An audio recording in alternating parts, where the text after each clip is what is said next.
The controversy over the tenure of local government chairpersons in Rivers State is taking a new dimension as the 23 local council chairmen whose tenure is said to have ended say they will not vacate their seats.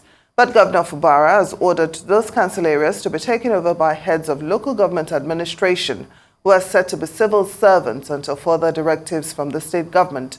For a legal perspective on the brewing, or better put, lingering crisis in the state, we now turn to Barrister Emma Anene, who will also recommend possible ways to resolve the crisis.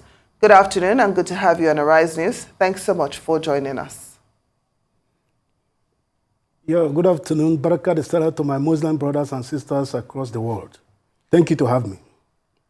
Now, let's talk about the lingering crisis or brewing crisis. I don't know how to actually address it at this point in time.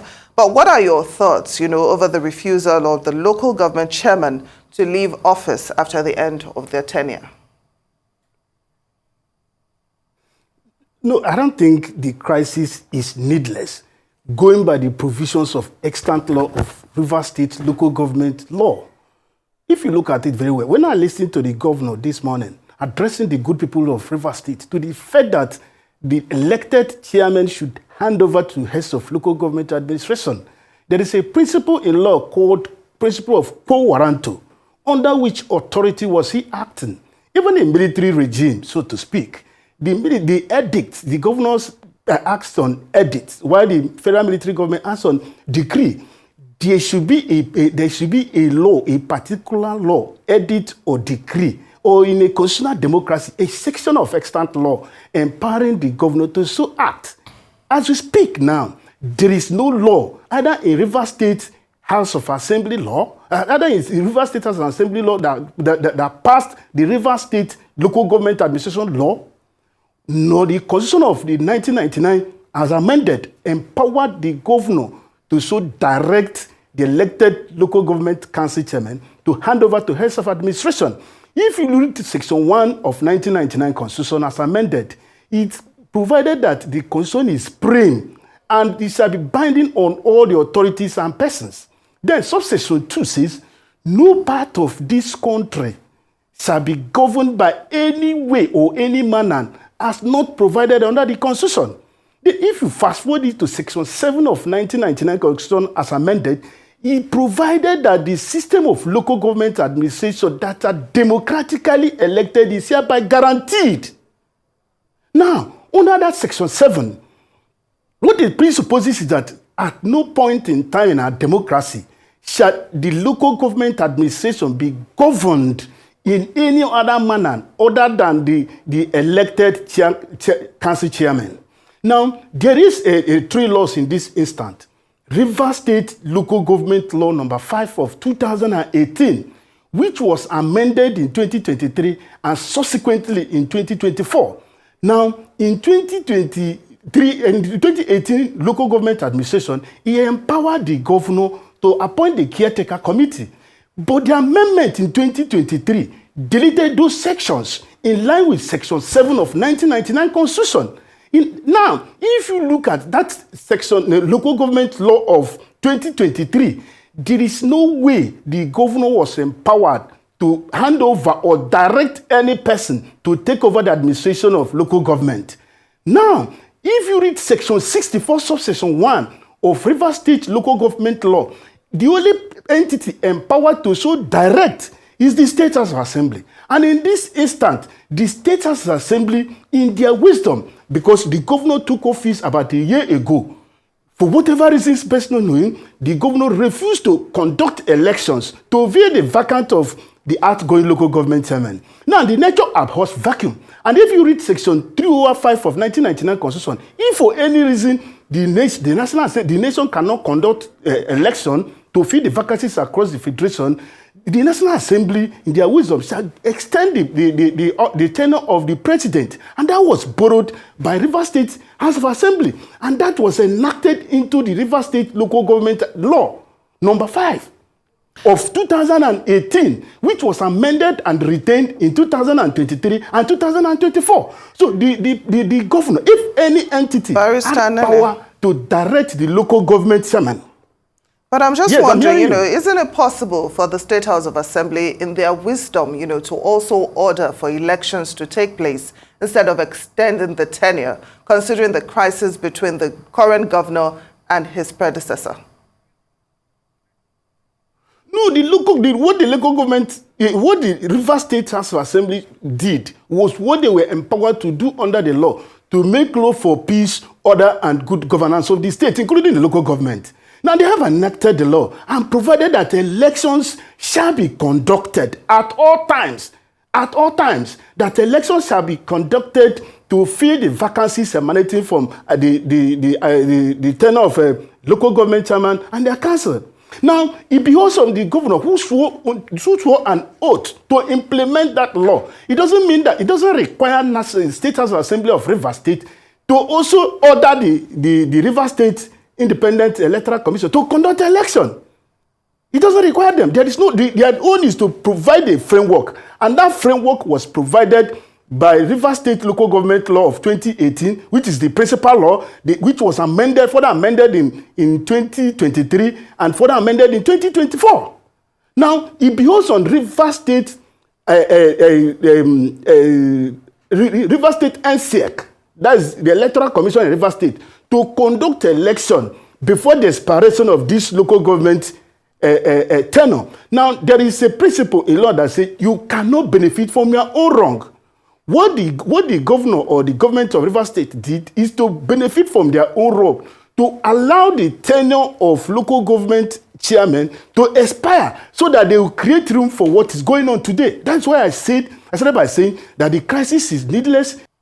Barrister Anene, well, it seems we've lost connection with Barrister Emma Anene. We'll take a quick break and try to reestablish connection with him. Please stay with us.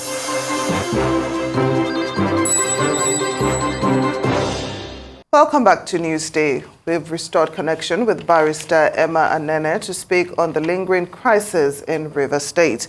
Now, Barrister, you talked about the State House of Assembly acting in line with the Constitution. But in a situation where there is a lack of trust between the executive, judiciary, and the people, how effective really can the laws made by the Assembly be? Are these laws really meant to aid good governance, or they are simply obeying, the orders of their political godfather? Yeah, thank you once again for bringing me back. Yeah, I cited Section 64, subsection 1 of River State Local Government Law, number 5 of 2018, which has not been repealed.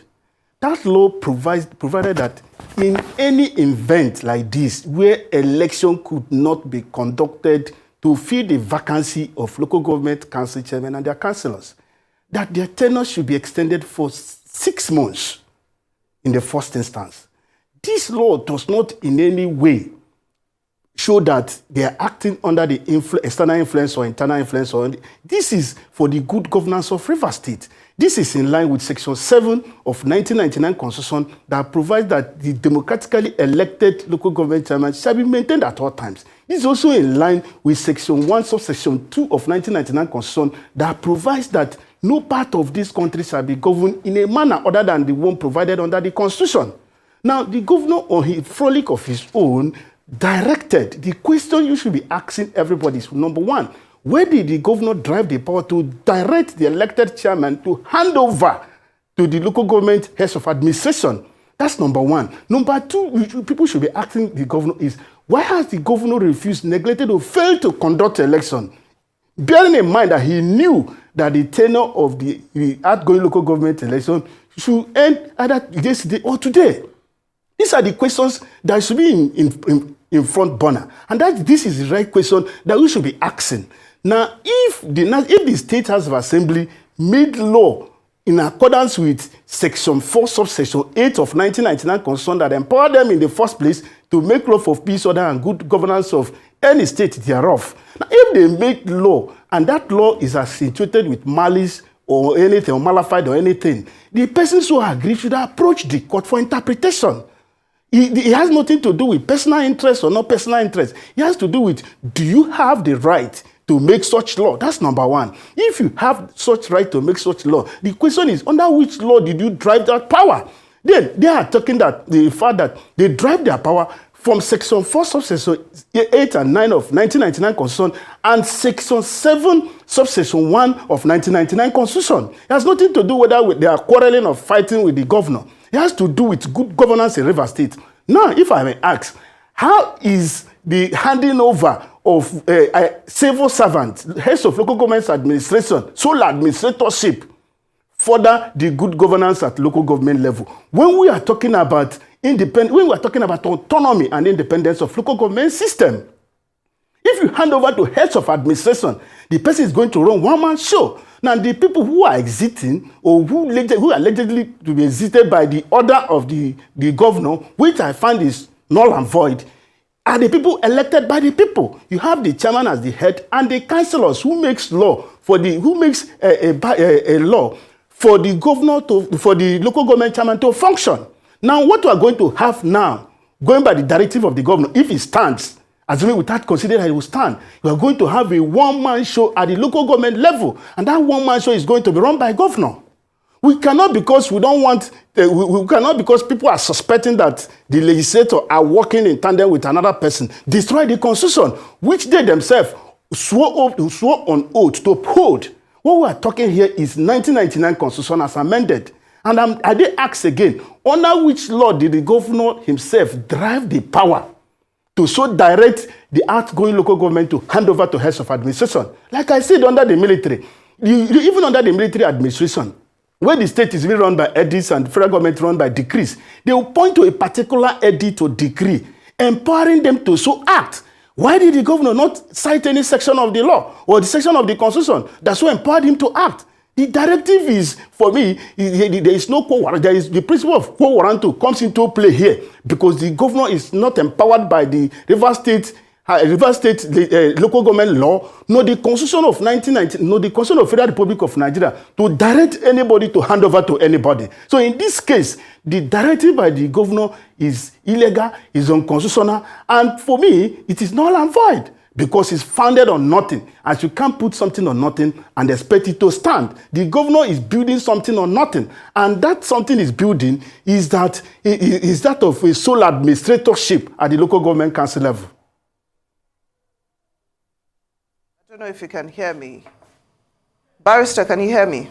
Yeah, I can hear you very loud and clear. Okay, now... Very loud and clear, man. Okay, now you talked about the fact that the laws were made, to provide good governance and all. But there are some youths in Rivers State that do not agree. In fact, they vow to take over the local government councils to prevent the chairman, who they say their tenures have extended, from resuming. And some of them are even warning, of the state being engulfed in a crisis if this local government chairman do not go home peacefully, as Asari Dokubo has warned.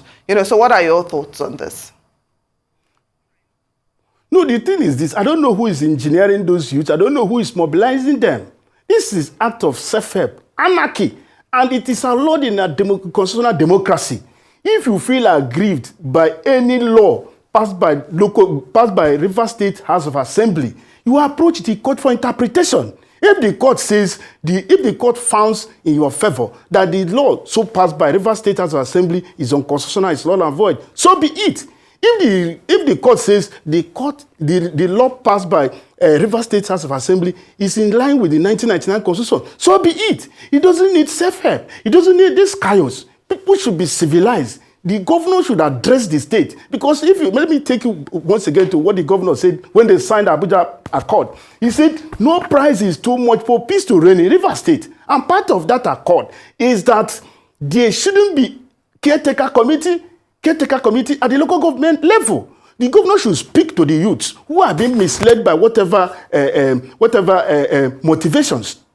They should be tutored that 1999 Constitution empowered the people they elected. They are the people that elected the State House Assembly to make law.